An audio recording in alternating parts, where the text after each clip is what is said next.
tayo. Nandito tayo sa ating dirty kitchen. Dirty nga, dirty.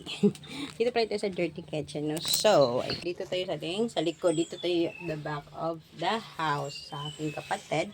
At saka dito yung sa amin sa ibabaw. So, ayun. Isang compound lang kami. Ayan. So, kakain tayo ng habang nagluluto ako. Ayan. Ano.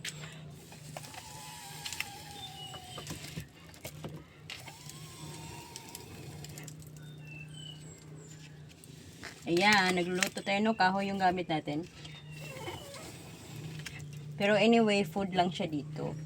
Yung mayroon akong rice cooker sa loob. Ayan. Mayroon naman tayong ding gasol.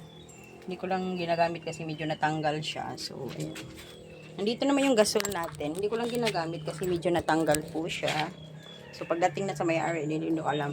So, ayan, nag-vegetables pala ako ngayon. Dami kong vegetables. Kain tayo. Ano? Dito naman tayo sa kabilang side. Yan, ito yung halayan ko, lalo na pag umuulan. Yan yung vapors. Dito yung kitchen. Yan ang dirty kitchen naman. May kitchen naman tayo dito, pero dito yung dirty. Si father and doon. Yummy.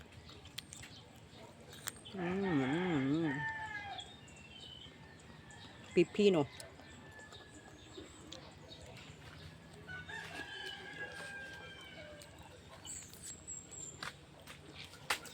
Ano yung mga bahay doon? Baba. Bahay. Dami pa. Kain guys.